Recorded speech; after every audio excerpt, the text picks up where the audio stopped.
Graça e a paz do Senhor Jesus, meus irmãos. Vamos abrir nossas Bíblias no livro de 1 Pedro, capítulo 3, versos 13 a 18. Vamos estar buscando respostas na palavra de Deus e eu proponho um tema tirado do próprio livro de Pedro, que é o comportamento correto do cristão em meio ao sofrimento. No caso de 1 Pedro, nós vemos ali que era um sofrimento injusto. Eram crentes sofrendo, fazendo bem, mesmo assim passando por sofrimentos. No entanto, nós podemos ampliar. Na verdade, nós temos que entender que Deus controla, Deus é soberano sobre todo sofrimento, seja ele justo ou injusto, seja ele até mesmo por causa dos nossos pecados. Nós aprendemos aqui, em 1 Pedro também, que não devemos sofrer por nossos pecados. Não deveríamos, mas como somos pecadores, estamos sujeitos também a esse tipo de sofrimento, de tal forma que até mesmo os nossos pecados, Deus às vezes permite uma queda, um sofrimento, para que nós amadureçamos, sejamos fortalecidos e esse tipo de sofrimento não fica de fora. Então, repetindo o tema, o comportamento correto do cristão em meio ao sofrimento, especialmente o sofrimento injusto, quer dizer, quando estamos fazendo bem, mesmo assim sofrendo, fazendo bem. Inclusive, dentro do contexto geral bíblico, nós deveríamos lembrar que nós não merecemos a salvação, que nós não merecemos qualquer bem.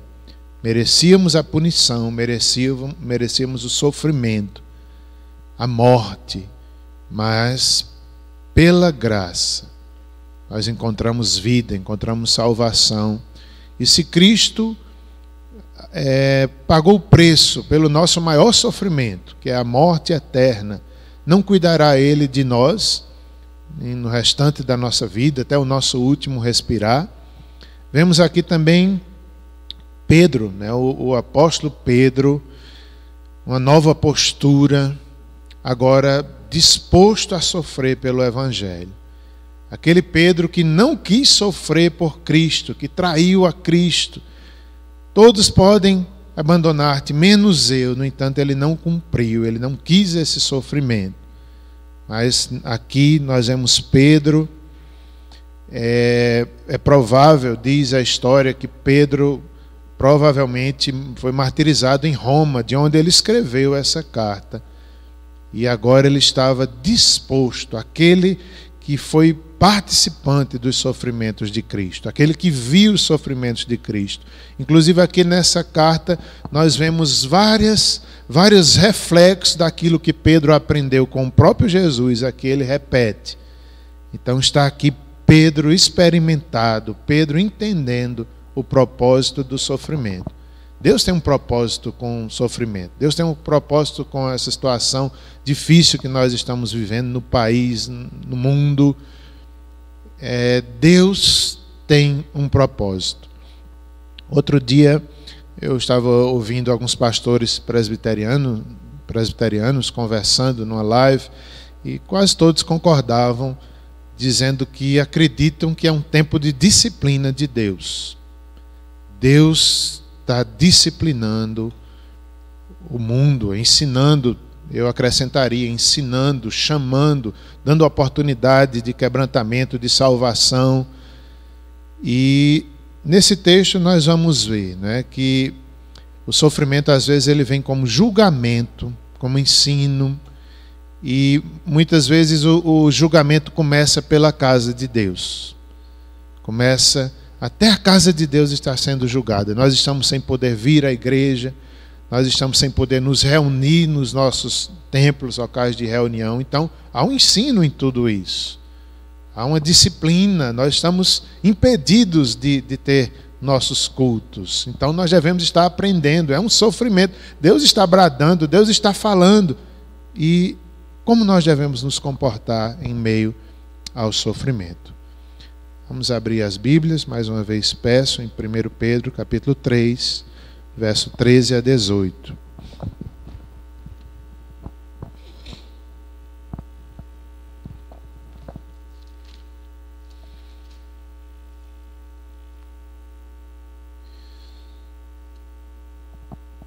Antes mesmo da leitura, gostaria de falar um pouco do contexto.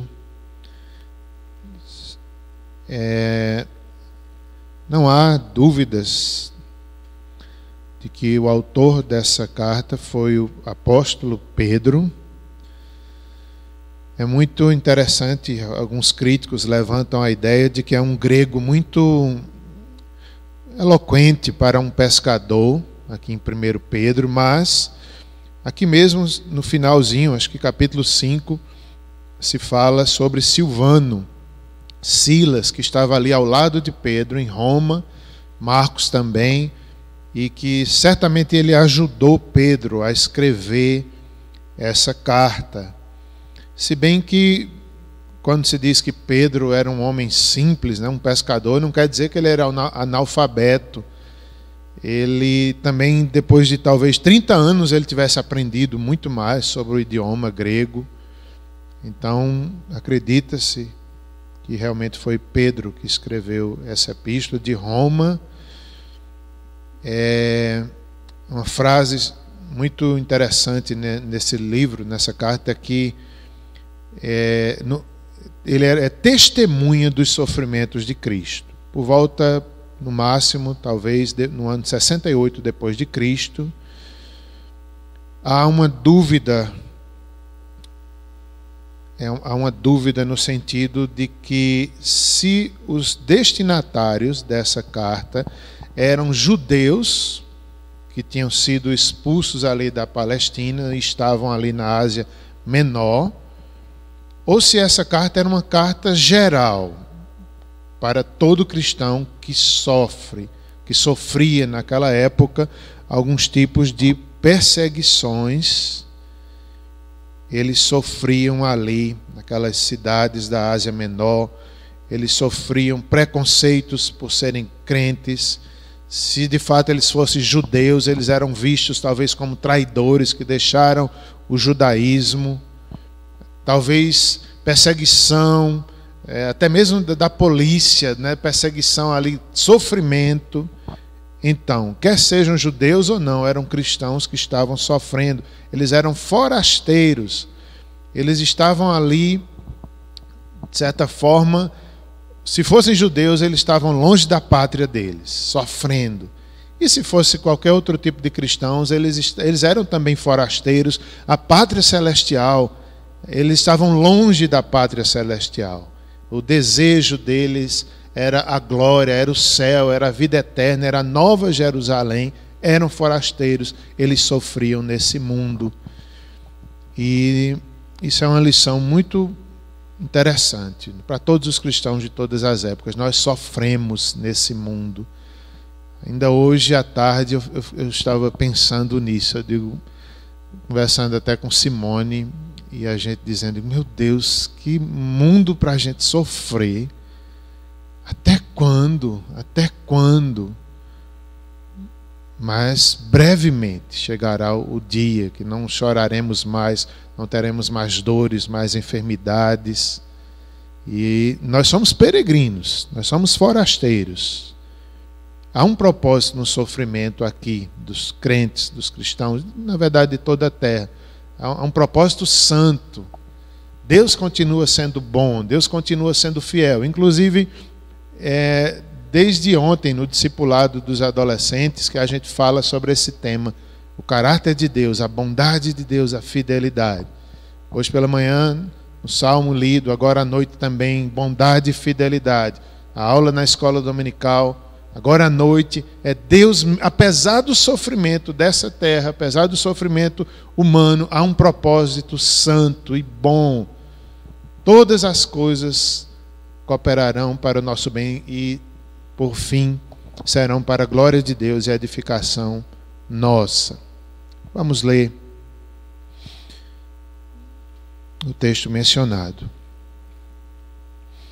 capítulo 3, verso 13 a 18. Ora, quem é que vos há de maltratar, se fordes zelosos do que é bom, mas ainda que venhais a sofrer por causa da justiça, bem-aventurados sois. Não vos amedronteis, portanto, com as suas ameaças, nem fiqueis alarmados. Antes, santificai a Cristo como Senhor em vosso coração, estando sempre preparados para responder a todo aquele que vos pedir a razão da esperança que há em vós, fazendo todavia com mansidão e temor, com boa consciência, de modo que naquilo em que falam contra vós outros fiquem envergonhados os que difamam o vosso bom procedimento em Cristo. Porque se for da vontade de Deus, é melhor que sofrais por praticardes o que é bom do que praticando o mal.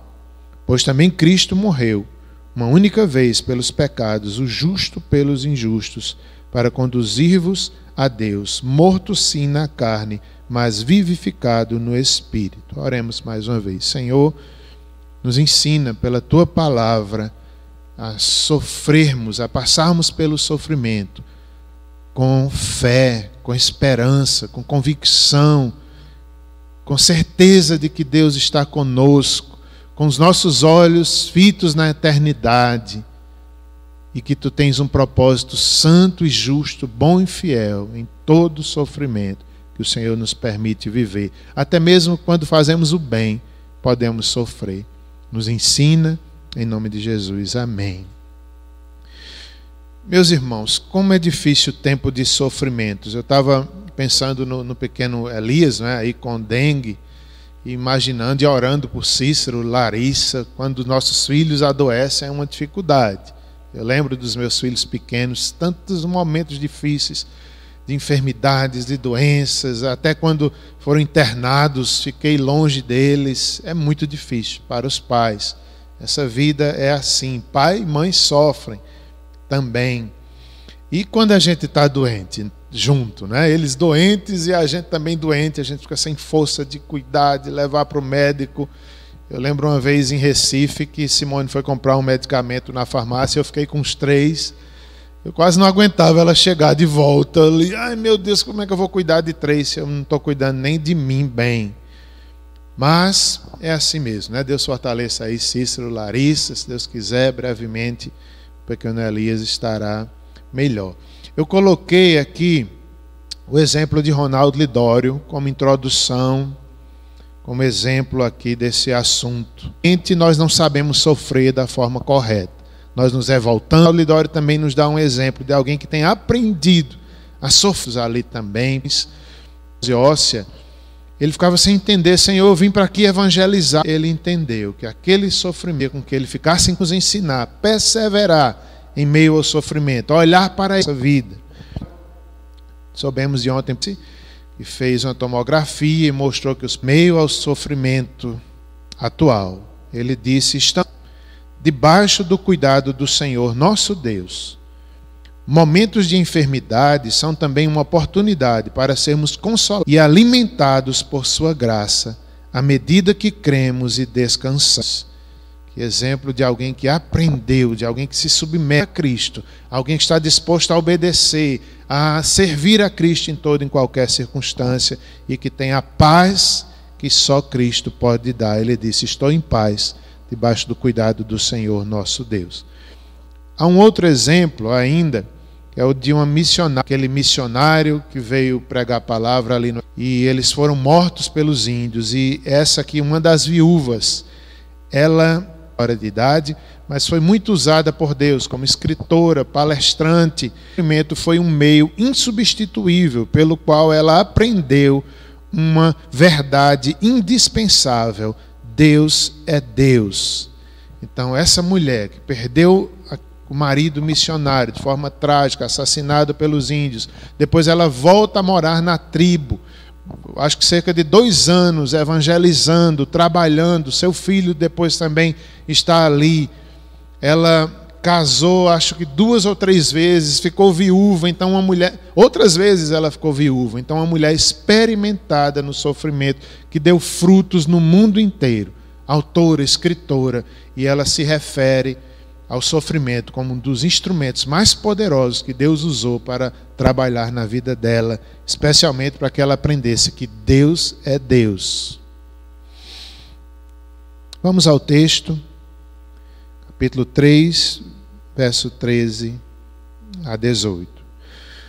O verso 13, o apóstolo Pedro, ele diz: ora, quem é que vos há de maltratar, se fordes zelosos do que é bom? Em outras palavras, ele está dizendo que se você isso, a bondade, se você tem uma vida que glorifica a Deus, provavelmente você vai ter uma vida, apesar dos sofrimentos, mas você vai ter paz, você vai ser alguém do bem. Mas ele diz, se mesmo assim, se mesmo fazendo bem, você sofrer, verso 14, mas ainda que venhais a sofrer por causa da justiça, bem-aventurados sois. Primeira expressão aí tão forte. Se viermos a sofrer por causa da justiça, por causa do Evangelho, por causa da bondade, por causa de Cristo, Pedro diz que nós somos bem-aventurados, mais do que felizes. E aqui nós podemos lembrar dos Evangelhos, quando nos dizem: alegrai-vos, exultai, quando forem perseguidos, maltratados, porque grande é o vosso galardão no céu.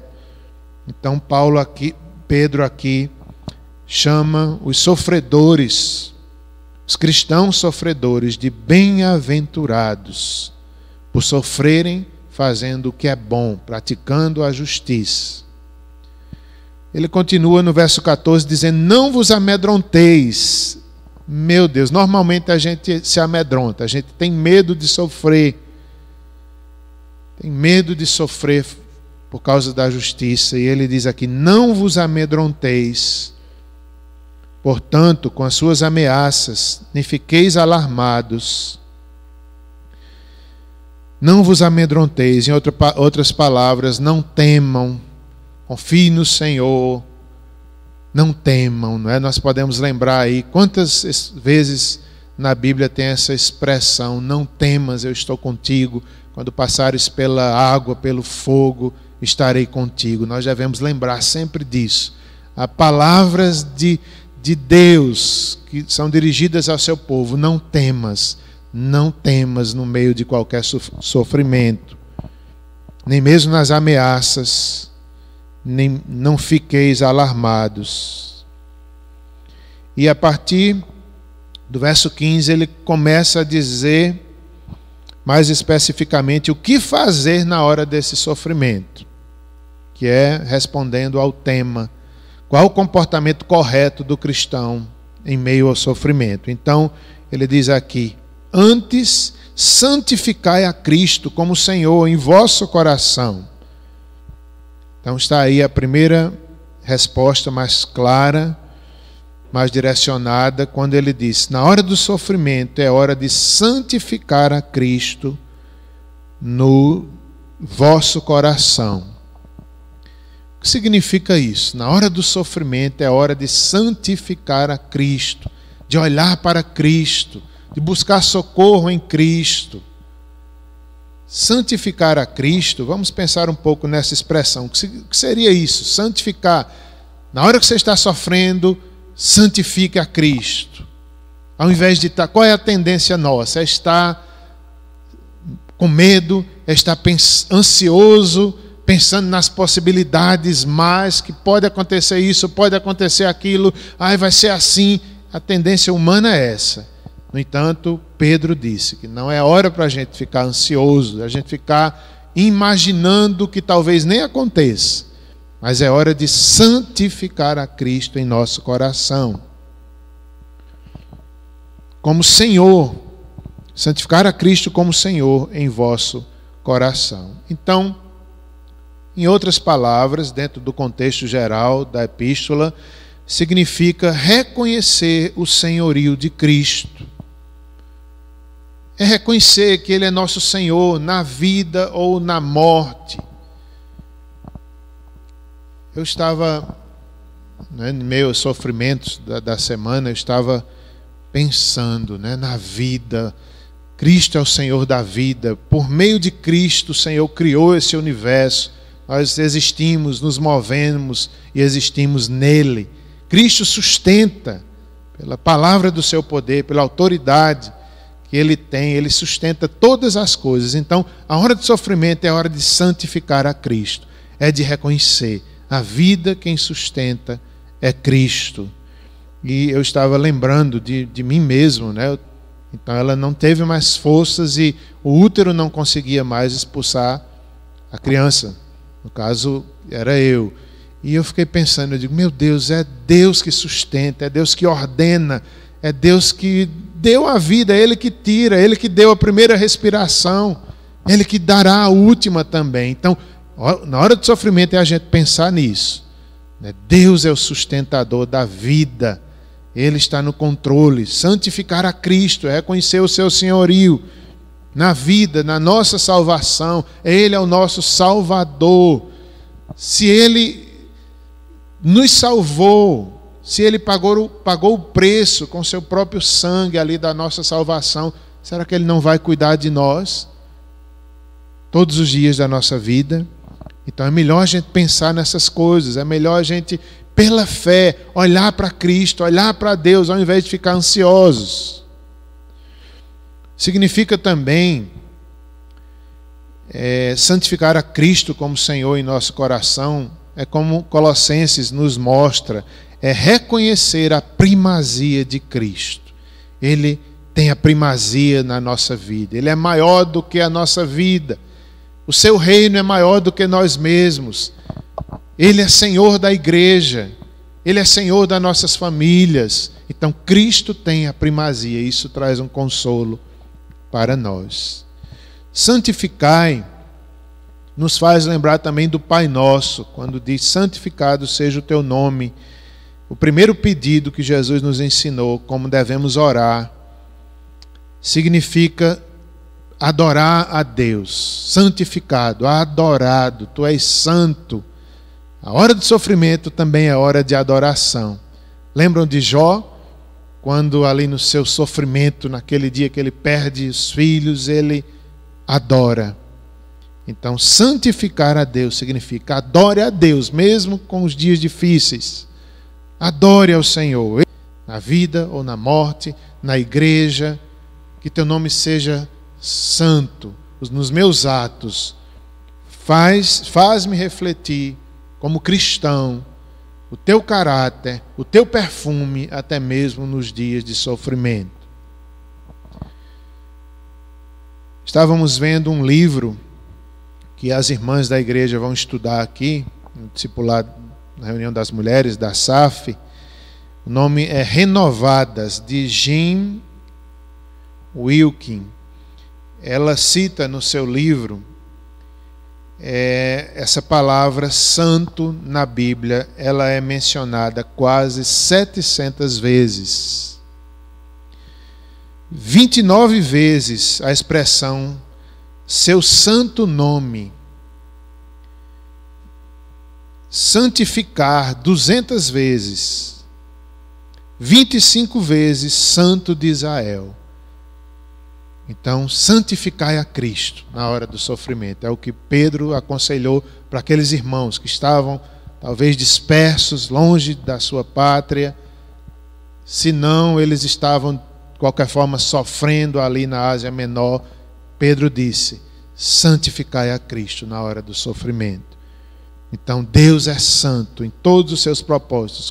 Tudo que Ele faz, até mesmo o sofrimento, há um propósito santo.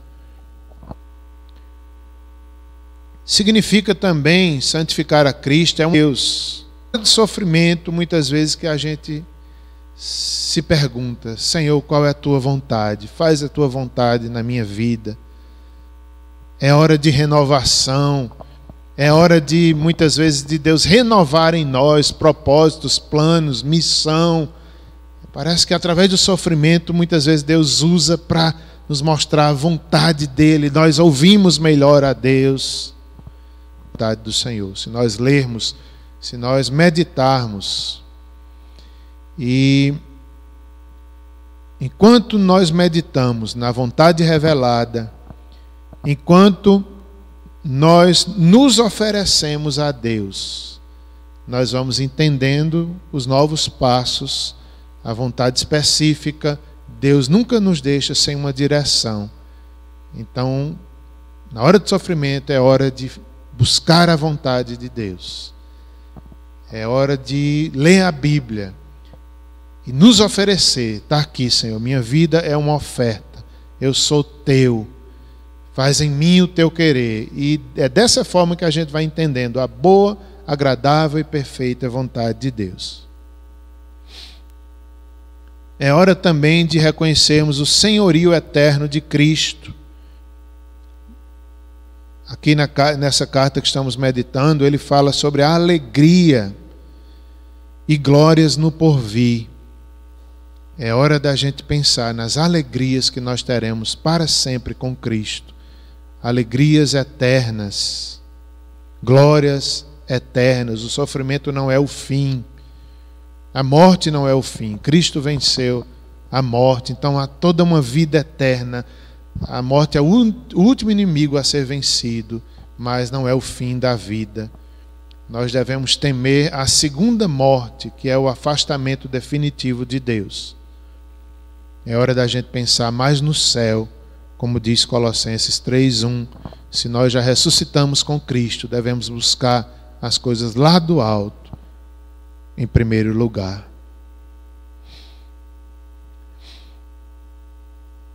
Também significa buscar a vontade de Deus no meio do sofrimento. Há uma frase aqui da Susannah Spurgeon que eu ainda quero dizer, a esposa do pregador Charles Spurgeon, ali na Inglaterra, uma mulher de Deus também. Ela disse: a alma que aprende a enxergar a mão de Deus em tudo ao seu redor não será vitimada pelo medo, pois enxerga o coração e a vontade de Deus, e assim descansa, pois Ele reina sobre tudo. Esse aqui é um dos aspectos importantes que a nossa irmã aprendeu, é enxergar Deus em tudo, é ver a soberania, é ver o governo de Deus. E se nós vermos Deus em tudo, nós não seremos vitimados pelo medo, mas pela fé enxergamos Deus, a sua fidelidade e a sua bondade, até mesmo na hora do sofrimento, e entendemos que Ele reina sobre tudo. Ainda no verso 15, nós temos aí a continuação, quando Pedro diz: estando sempre preparados para responder a todo aquele que vos pedir razão da esperança que há em vós. É outro aspecto aqui importante na hora do sofrimento. Eles deveriam estar dispostos e preparados para responder a todo aquele que lhes pedisse a razão da esperança que há em vós. Me parece que, pelo menos a tendência nossa, talvez daqueles irmãos também, que na hora do sofrimento, principalmente quando alguém faz alguma pergunta para nós ficamos meio sem paciência de responder. E o apóstolo Pedro diz aqui: estejam sempre preparados para responder a todos aqueles que pedirem a razão da vossa esperança. Isso é uma lição importante na hora do sofrimento também. É a gente saber a razão da nossa fé, em que nós cremos, qual é a nossa esperança eterna. Tem pessoas que perguntam, às vezes para chatear, para ridicularizar o povo de Deus, mas outras querem saber o porquê que nós somos felizes até mesmo no sofrimento. Por que nós adoramos a Cristo mesmo nos dias difíceis, tem pessoas sinceras, o mundo quer saber. Então estejam preparados para dizer qual é a esperança de vocês. Por que vocês agem assim em meio ao sofrimento? Nós devemos explicar, porque cremos no Evangelho, nós temos uma esperança eterna, a morte não é o fim para nós. Cristo é nosso Salvador, nós somos pecadores. Tudo isso nós podemos estar preparados na hora do sofrimento para dizer àquelas pessoas. No contexto aqui não era fácil, porque eles estavam sofrendo muitas perseguições. O ostracismo social, eles eram talvez assim olhados pela sociedade como um povo diferente, um povo, né, os cristãos, certamente com um olhar de preconceito. De repente, quando vem alguém que lhe persegue, perguntar qual é a razão da sua esperança, você já fica meio chateado. Como quem diz assim, você está me perseguindo e ainda quer saber? Mas aí Pedro disse, responda com mansidão e temor. Tenha mansidão, tenha temor para responder a essas pessoas, para responder a esse mundo. Eles eram insultados, violência pela multidão perseguindo aqueles irmãos. Então não era fácil eles responderem à esperança a um povo que estava lhes perseguindo, não era fácil. E no capítulo 16, Pedro diz, fazendo todavia com mansidão e temor, com boa consciência, verso 17, porque se for da vontade de Deus, é melhor que sofrais por praticardes o que é bom do que praticando o mal. Verso 17, nós aprendemos que Deus não quer que nós soframos por praticarmos o mal, o pecado. Mas, se for da vontade de Deus, é melhor que soframos praticando o bem, praticando a justiça, do que praticando o mal. Deus não deseja que soframos pelo pecado, né? O pecado, ele é terrível. As Escrituras nos mostram, em vários casos, como os efeitos do pecado muitas vezes nos levam mais distantes do que nós imaginaríamos. Há mais dores do que nós imaginaríamos que poderíamos sentir. É devastador. Às vezes a gente pensa, não, é só um pecado, não vai ter nada. Até pastor Érico falou no Salmo 36, né, essa ideia de que Deus não está vendo, não.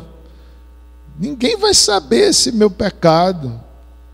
Não vai ter consequência nenhuma. No entanto, os sofrimentos podem ser maiores do que a gente imagina. As consequências, aí Pedro está dizendo, Deus não quer que a gente sofra por causa do pecado. Mas se for necessário sofrer fazendo bem a justiça, sofra com paciência. Sofra santificando Cristo, sofra buscando a sua vontade.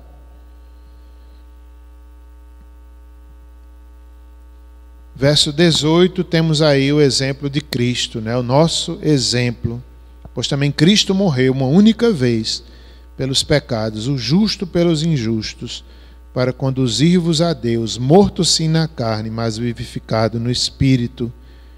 Está aí Pedro defendendo Cristo, ele mostra a Trindade, o Pai, o Filho e o Espírito Santo, Cristo que morreu, que sofreu por nós.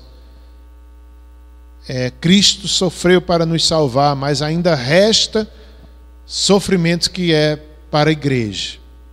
Não que o nosso sofrimento vá nos salvar. Nós não somos salvos, não é porque sofremos ou porque estamos pagando pela nossa salvação. Não. Cristo fez isso. Ele morreu pelos nossos pecados. Mas ainda resta um sofrimento por causa do Evangelho. Sofrimentos por causa da justiça. Isso ainda faz parte da nossa vida aqui, nessa terra. E através desse processo nós estamos sendo fortalecidos, nós estamos amadurecendo, nós estamos nos tornando semelhantes ao nosso Mestre. Por isso que é necessário sofrimento, para gerar em nós fé, contentamento, conhecimento de Deus, maturidade. Devemos ser cristãos experimentados. Há um propósito no sofrimento cristão: provar nossa fé, nos fortalecer, nos julgar algumas vezes. Vamos ainda dar uma olhada no capítulo 4, verso 12 a 19. Pedro continua dizendo coisas tão importantes aqui. Nos versos 12 a 14, vamos observar o paradoxo da alegria no sofrimento. O apóstolo Pedro nos ensina, dizendo que é possível ter a verdadeira alegria até mesmo no meio do sofrimento. Amados, não estranheis o fogo ardente que surge no meio de vós, destinado a provar-vos, como se alguma coisa extraordinária vos estivesse acontecendo. Pelo contrário, alegrai-vos na medida em que sois coparticipantes do sofrimento de Cristo, para que também na revelação de sua glória vos alegreis exultando. Se pelo nome de Cristo sois injuriados, bem-aventurados sois, porque sobre vós repousa o Espírito da glória de Deus. Então, o apóstolo está ensinando que é possível alegria, que nós não devemos estranhar o fogo da provação, do sofrimento. É como se ele dissesse: isso é normal, faz parte da nossa aprendizagem. Não estranhe quando Deus nos prova, que é para o nosso crescimento, é para nós entendermos a verdadeira alegria. É algo que vem destinado a nos provar. Isso não é estranho, isso acontece. Isso é o meio do qual Deus sempre provou a sua igreja, e Ele faz isso ainda hoje. Pelo contrário, alegrai-vos, porque sois coparticipantes dos sofrimentos de Cristo, para que também na revelação da sua glória vos alegreis exultando. E ele fala aqui também: sobre vós repousa o Espírito de Cristo. Alguns homens de Deus na história da igreja, eles chegavam ao ponto, acho que era o autor do Peregrino, Bunner? John Bunner. Se eu não estou equivocado, ele chegava ao ponto, ele sofreu tanto por causa do Evangelho, preso injustamente, não podia pregar. Acho que era ele que tinha uma filha cega, então ele sofria pela filha, ele não podia ver nem a filha, mas ele ali, naquele sofrimento, ele provou grandes glórias, grande poder de Deus. Em meio a um sofrimento tão grande, a glória foi tão grande, e como diz esse versículo aqui: o Espírito da glória de Deus repousa sobre vocês. De tal forma que tanto Bunner quanto grandes homens de Deus chegavam ao ponto de quase pedir o sofrimento, porque eles provavam uma glória muito grande. O Espírito de Deus estava sobre eles, consolando, confortando, revelando a eternidade. Inclusive, no caso de Bunner, o livro Peregrino foi fruto desse sofrimento. Um dos livros, fora a Bíblia, mais lidos pelos cristãos no mundo inteiro. Fruto de um sofrimento. Então, era como se eles dissessem: Senhor, manda mais sofrimento, já que o resultado será maravilhoso. Já que eu provarei mais do Teu Espírito Santo, já que eu vou provar mais de Ti, já que eu vou Te conhecer, Senhor, tem misericórdia de mim, mas manda mais sofrimento. Eu não vejo ninguém orando assim, eu mesmo não oro assim, não. Eu mesmo digo: Senhor, me livra de todo sofrimento. E Pedro está aqui dizendo: é a verdadeira alegria, é possível, é o paradoxo. Nós podemos provar as glórias eternas no meio do sofrimento. Provar a eternidade. Às vezes é Deus nos chamando, nos mostrando a eternidade. Às vezes Deus manda aquela prova, aquele fogo, ardente prova para nos animar, para nos livrar do pecado, para afirmar nossos passos, para nos fazer fortes nele. E a gente, né? Ah, Senhor, eu não aguento não. Senhor, me livre, eu não quero sofrimento nenhum. Aí Pedro diz tudo isso. E nós somos coparticipantes dos sofrimentos de Cristo, para que também na revelação de sua glória vos alegreis exultando. Em outras palavras, se participamos dos sofrimentos, participaremos das suas glórias também. Se participamos dos sofrimentos de Cristo, participaremos da sua vitória eterna, da sua alegria eterna. Versos 15 e 16, nós aprendemos que não devemos, mais uma vez ele ensina, não devemos sofrer pelo mal, nem pelos nossos pecados. Quando ele diz assim: não sofra, porém, nenhum de vós como assassino, ou ladrão, ou malfeitor, ou como quem se intromete em negócios de outrem. Mas se sofrer como cristão, não se envergonhe disso, antes glorifique a Deus com esse nome. Veja que perspectiva maravilhosa. Se for necessário sofrer como cristão, glorifique a Deus por esse nome de cristão. Que honrado nome. Glorifique a Deus como cristão. Não sofrer por ser ladrão, assassino, malfeitor. Não. Isso não é para nós. Nós somos filhos da luz.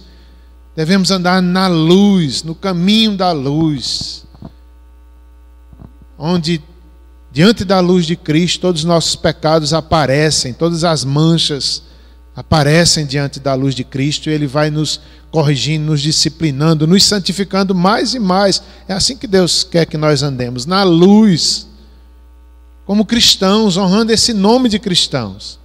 Se for necessário sofrer como cristãos, glorifique a Deus nesse nome. Versos 17 e 18, nós aprendemos aí sobre o julgamento.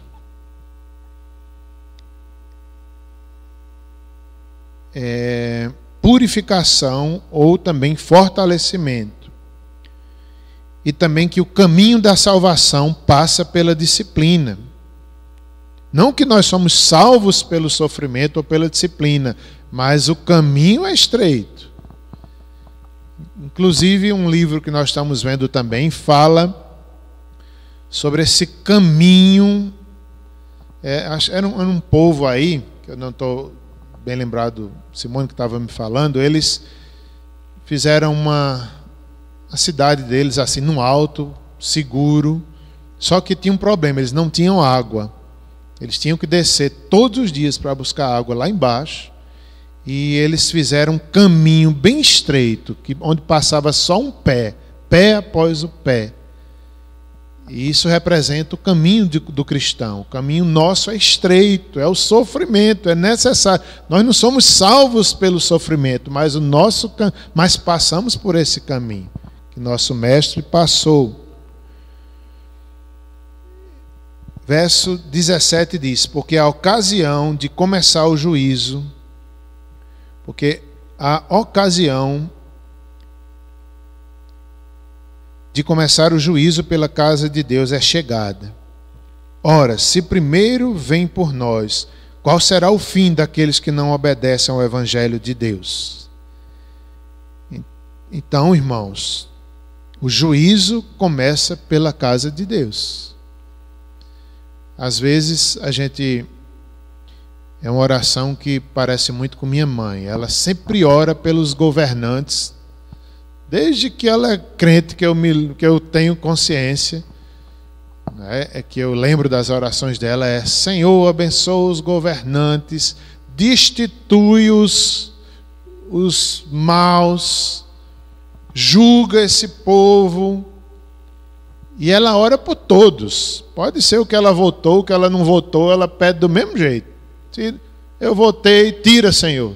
Pode tirar, Senhor. É assim a oração dela há anos, desde mais de 30 anos. Então, às vezes a gente ora, né? Senhor, começa a julgar a nossa nação, nossos políticos. Só que a Bíblia está dizendo que o julgamento começa pela casa de Deus. É pela casa de Deus que Deus começa. E cada um de nós deve ter essa postura, né? Eita, Senhor, começa de mim. Se eu oro pelos políticos, começa de mim, Senhor. A começar em mim, não é? Quebra corações. Então, essa perspectiva, santifica a tua igreja, santifica a mim como cristão, santifica a mim como cristão e toda a nação também. O julgamento começa pela casa de Deus.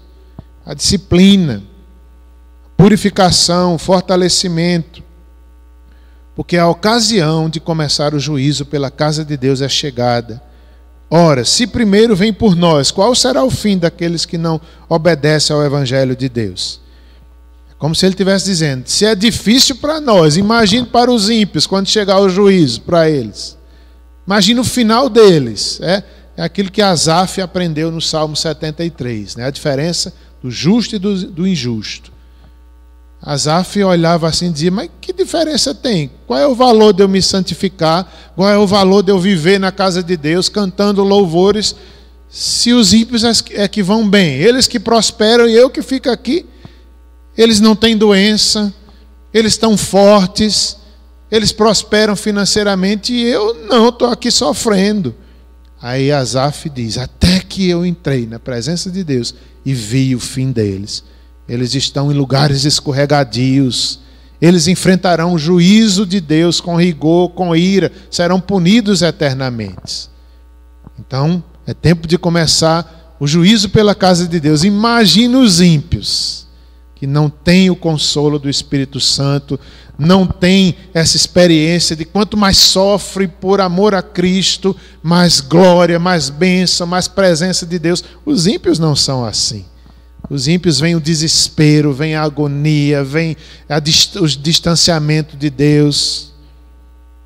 Qual será o fim daqueles que não obedecem ao Evangelho de Deus? É o desespero, é a morte eterna. Eles não têm essa esperança que Pedro ensina, que nós temos, que é Cristo, que é a eternidade. A vida para os ímpios é só essa aqui que nós estamos vivendo. Comamos e bebamos que amanhã morreremos.